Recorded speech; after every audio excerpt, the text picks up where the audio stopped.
Hello दोस्तों, तो पिछले एपिसोड में हमने देखा कि किन्यू ने अपने डेसिपल का बदला लेने के लिए युवान को उसकी साइट में जाकर जान से मार दिया था। लेकिन किन्यू ये नहीं जानता था कि वहां पर यूफान भी आया होगा, जो कि बाद में किन्यू को फॉलो करना शुरू कर देता है और उसने किन्यू की हालत बहुत ही ज्यादा खराब कर दी थी। किन्यू तो उससे खुद का पीछा ही नहीं छुड़ा पा रहा था। चाहे किन्यू अपनी किसी भी ट्रिक का इस्तेमाल करता, यूफान उसे दोबारा से पकड़ लेता था। अब आगे तो नेक्स्ट एपिसोड की शुरुआत बिल्कुल उसी सीन से शुरू होती है, जहां पर हम देखते हैं कि यूफान ने किन्यू को अपनी पावर्स की मदद से जकड़ लिया था। तभी अचानक वहां स्पेस में एक एनर्जी आ जाती है जिसका प्रेशर बहुत ज्यादा हाई था। वो यहाँ आते साथ ही किन्यू को यूफान के जंगल से आजाद करवा देती है। साथ ही साथ हम देखते हैं कि उस एनर्जी ने अब यूफान को पकड़ लिया था और वहां से एक आवाज आ रही थी जो कि यूफान से कहती है कि आखिर तुम्हारी हिम्मत कैसे हुई कि तुम मेरी टेरिटरी में आकर लोगों को यूं पकड़ सको। यूफान तो वो आवाज सुनकर बहुत ज्यादा घबरा गया था। उसके पास देने के लिए कोई जवाब नहीं था, लेकिन इसके बावजूद भी वो उस वॉइस से कहता है कि मुझे माफ कर दीजिए, मैं आप जैसे सीनियर को परेशान नहीं करना चाहता था। लेकिन इस लड़के ने एम्परर यू के एक बहुत ही ज्यादा खास आदमी, मेरे भाई जैसे दोस्त युवान की जान ले ली, जिसकी वजह से मैं यहाँ पर इसे पकड़ने के लिए आ गया। अगर मैं इसे पकड़कर अपने साथ एम्परर यू के पास ना लेकर गया तो एम्परर यू को मैं पता नहीं क्या जवाब दूंगा, वो बहुत ज्यादा गुस्सा हो जाएंगे। यहाँ वो सीनियर ये सारी बातें सुनकर यूफान से कहता है कि मैं युवान को पर्सनली बहुत अच्छे से जानता था, वो बहुत ही ज्यादा जिद्दी था, इसलिए मुझे पूरा यकीन है कि युवान ने किन्यू से खुद कोई ना कोई पंगा लिया होगा, नहीं तो किन्यू से जान से ना मारता।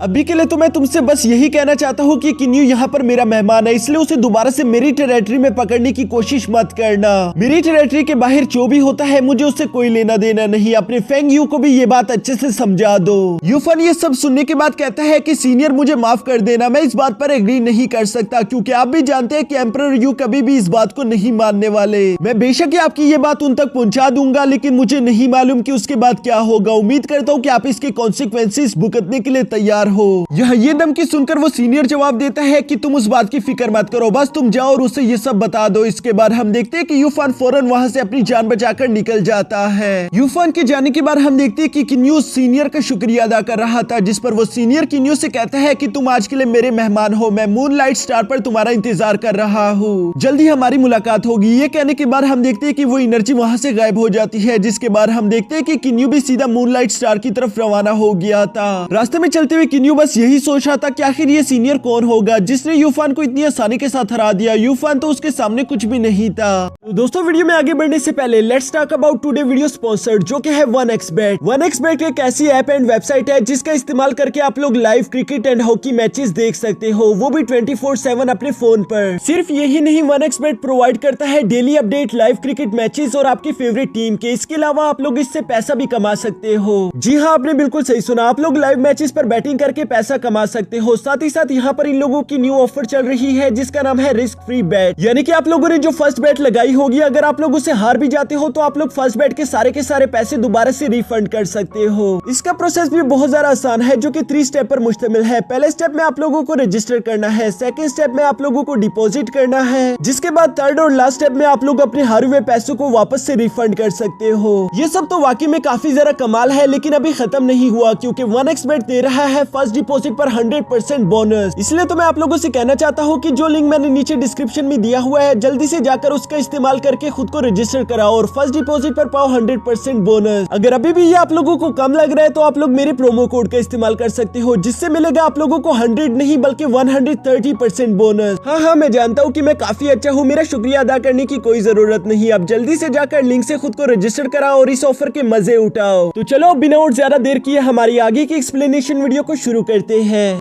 अब यहाँ इसके बाद हम मूनलाइट ब्लू स्टार को देखते हैं, जहाँ पर एक डेसिबल पहले से किन्यू का इंतजार कर रहा था। वो किन्यू को वेलकम करने के लिए बहुत ही अच्छे से तैयार खड़ा था। किन्यू के वहाँ पर पहुंचते साथ ही वो उसे वेलकम करते हुए कहता है कि मुझे पूरा यकीन है कि आप किन्यू होंगे, मास्टर आपका इंतजार कर रहे हैं, चले मैं आपको यहाँ पर पिक करने के लिए आया हूँ। किन्यू यहाँ पर ये बात सुनकर उससे सवाल करता है कि क्या मैं तुम्हारे और तुम्हारे मास्टर के नाम के बारे में जान सकता हूँ, जिस पर हम देखते हैं कि वो डेसिबल अपना नाम तो सोंगशी बता देता है, लेकिन वो यहाँ पर अपने मास्टर का नाम बताने से इनकार कर देता है। वो कहता है कि हम लोगों को अपने मास्टर का नाम लेने की इजाजत नहीं। किन्यू यहाँ पर सोंगशी की ये बात सुनकर उसकी सिचुएशन समझ आता है, इसलिए वो उसके साथ ज्यादा बहस नहीं करता। जिसके बाद हम देखते हैं कि सोंगशी भी यहाँ पर किन्यू को अपने साथ अपने मास्टर की तरफ लेकर जाना शुरू कर देता है। रास्ते में चलते हुए किन्यू यहाँ पर सोंगशी को स्कैन करता है, जिस पर उससे मालूम होता है कि सोंगशी तो एक 7th लेवल का इमोर्टल है। जबकि किन्यू खुद बड़ी मुश्किल से 8 लेवल पर पहुंचा था। यहाँ ये देखने के बाद किन्यू समझ जाता है कि इस डेसिपल का जो भी मास्टर होगा वो यकीनन बहुत ज्यादा पावरफुल होगा, इसलिए वो रास्ते में ही सोचना शुरू कर देता है कि आखिर वो कौन हो सकता है। जिसके थोड़ी देर बाद हम देखते हैं कि ये लोग एक जगह पर पहुंच गए थे जहाँ पर एक बंदा बांसुरी बजा रहा था। थोड़ी देर में सोंगशी और किन्यू भी वहाँ पर आ जाते हैं, जहाँ किन्यू आते साथ ही फौरन कहता है कि किंडाई मैं आपका शुक्रिया अदा करना चाहता हूँ क्योंकि आपने मेरी वहाँ पर जान बचा ली। यहाँ किन्यू के मुंह से अपना नाम सुनकर किंडाई काफी ज्यादा हैरान हो गया था। वो कहता है कि आखिर तुम्हें कैसे मालूम हुआ कि ये मैं हूँ और तुमने मुझे कैसे पहचान लिया।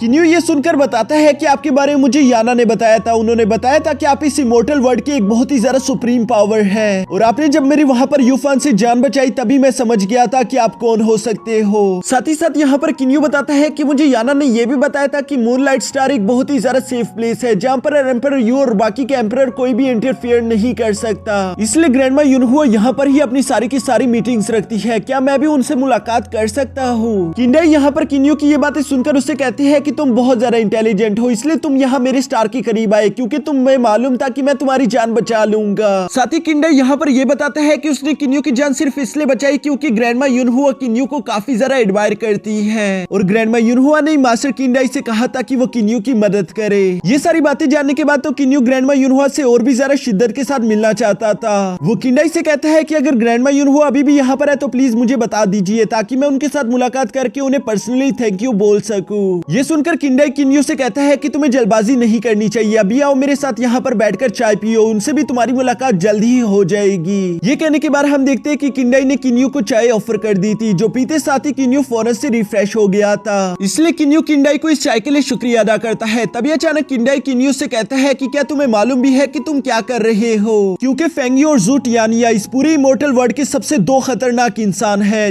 जिन्होंने बचपन से ही लगातार फाइट्स करके इस इमोर्टल वर्ल्ड के ऑलमोस्ट हाफ एरिया को अपने कब्जे में ले लिया है। एम्परर यू के पास 18 इमोर्टल एम्परर्स जबकि साथ ही साथ 36 मोनार्च भी है, जबकि जू टियानिया भी कुछ कम नहीं क्योंकि वो डीमन एम्परर है और डीमन रेल में हर कोई उससे घबराता है। लेकिन तुम अलग हो क्योंकि ये दोनों ही हाथ धोकर तुम्हारे पीछे पड़े हैं, उसके बावजूद भी तुम अपनी जान बचाकर यहाँ तक जिंदा सलामत पहुंचाए, वाकई में तुम काफी ज्यादा अमेजिंग हो। किन्यू किंडाई की ये सारी बातें सुनकर कहता है कि नहीं ऐसी बात नहीं है क्योंकि यूफान से फाइट करते हुए मुझे अपनी पावर्स का एहसास हो गया, मैं तो बहुत ही ज्यादा कमजोर हूँ, जबकि सिर्फ आपके एक छोटे से स्ट्राइक की वजह से यूफान इतना ज्यादा घबरा गया था कि वो फौरन अपनी जान बचाकर वहाँ से भाग गया।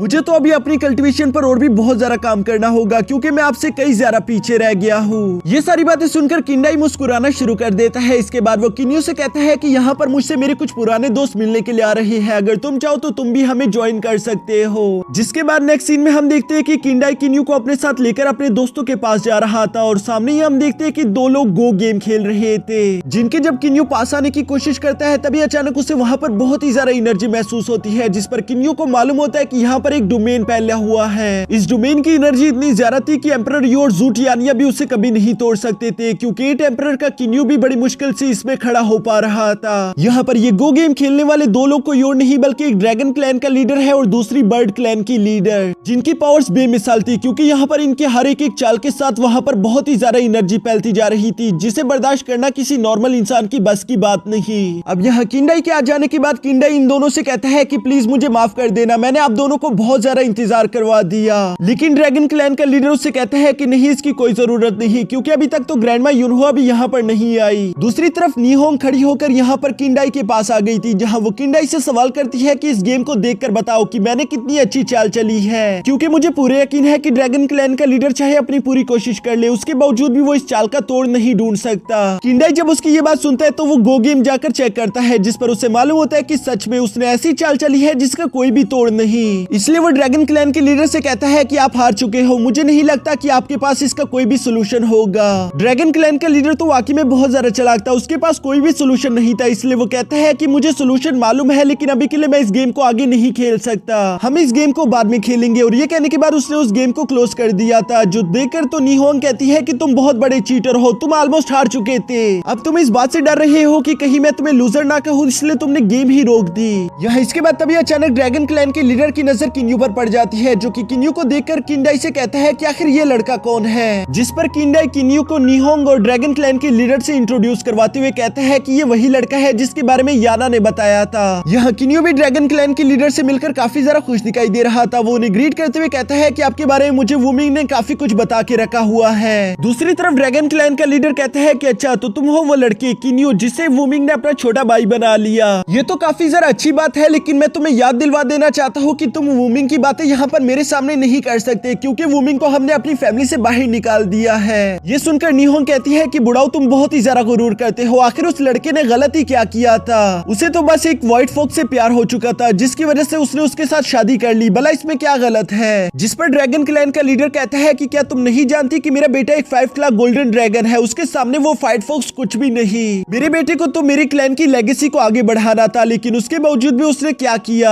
दूसरी तरफ नीहोंग ये सारी बातें सुनकर बोर हो रही थी, इसलिए वो कहती है कि लो बुढ़ाओ फिर से शुरू हो गया। साथ खड़ा किन्यू में फोन से कहता है कि सीनियर ब्रदर वूमिंग और सिस्टर इन लॉ एक दूसरे से बहुत ज्यादा प्यार करते हैं, इसलिए मुझे नहीं लगता कि आपको उन्हें फोर्स करना चाहिए। ये सुनकर ड्रैगन क्लैन का लीडर कहता है कि आखिर तुम्हें किसने कह दिया कि मैंने उन्हें फोर्स किया है? अगर मैं उन्हें फोर्स कर रहा होता तो वो दोनों कभी भी एक दूसरे से मिल ना पाते। साथ ही साथ वो किन्यू से कहता है कि तुम मुझे सीनियर मत कहा करो, जब तुम्हें वूमिंग ने अपना छोटा भाई बना ही लिया है तो तुम मुझे अंकल कह सकते हो, और अगर फ्यूचर में तुम्हारी मुलाकात मेरे बड़े बेटे वूजो से हो गई तो तुम उसे बिग ब्रदर कहोगे। ये सुनकर नीहोंग और किन्याई मुस्कुराना शुरू कर देते हैं। वो कहते हैं कि बुढ़ाओ तुम बहुत जरा लालची इंसान हो, क्योंकि किन्यू एक स्ट्रॉन्ग वॉरियर है तो इसलिए तुमने फौरन से उसे अपनी फैमिली का हिस्सा बना लिया। दूसरी तरफ किन्यू मुस्कुराते हुए अपने अंकल का शुक्रिया अदा कर रहा था। इसके बाद हम देखते हैं कि ड्रैगन क्लैन का लीडर यहाँ पर किन्यू को अपने साथ शराब पीने के कंपटीशन के लिए चैलेंज कर देता है, जो कि किन्यू ने भी एक्सेप्ट कर लिया था। और इसके बाद हम देखते हैं कि ये लोग लगातार शराब पर शराब पिए ही जा रहे थे। काफी देर तक शराब पीने के बाद आखिरकार किन्यू भी ये कहने पर मजबूर हो जाता है कि मैंने वूमिंग के साथ बैठकर शराब पिया है, लेकिन आप तो उनसे ज्यादा पीते हो। कहना पड़ेगा कि आपको शराब पीने के कंपटीशन में कभी भी कोई नहीं हरा सकता। दूसरी तरफ ड्रैगन क्लैन का लीडर भी कहता है कि तुम भी किसी से कम नहीं हो, क्योंकि गोल्डन टॉर्चर किंग के बाद तुम वो दूसरे इंसान हो जिसने मुझे बराबर की टक्कर दी। यह गोल्डन टॉर्चर किंग का नाम सुनकर किन्यू थोड़ा सा हैरान हो गया था, क्योंकि उसके बारे में कभी भी किन्यू ने नहीं सुना था। इसलिए नीहोंग किन्यू को इस जगह के पहले 3 लीडर्स के बारे में बताती है, जिनमें से गोल्डन टॉर्चर किंग भी एक था। गोल्डन टॉर्चर किंग अपने 18 लेवल पर था और वो यहाँ का सबसे ज्यादा पावरफुल इंसान था। उससे ज्यादा पावरफुल कल्टिवेटर यहाँ पर कभी भी पैदा नहीं हुआ। यहाँ पर ये सब लोग इसी तरह की आपस में फ्रेंडली बातें कर ही रहे थे कि तभी अचानक वहाँ पर ग्रैंडमा युनहुआ भी आ जाती है, जो कि आते साथ ही कहती है कि कहीं ये बूढ़ी लेट तो नहीं हो गई। जिसके साथ ही हमारा ये एपिसोड तो यहीं पर खत्म हो जाता है।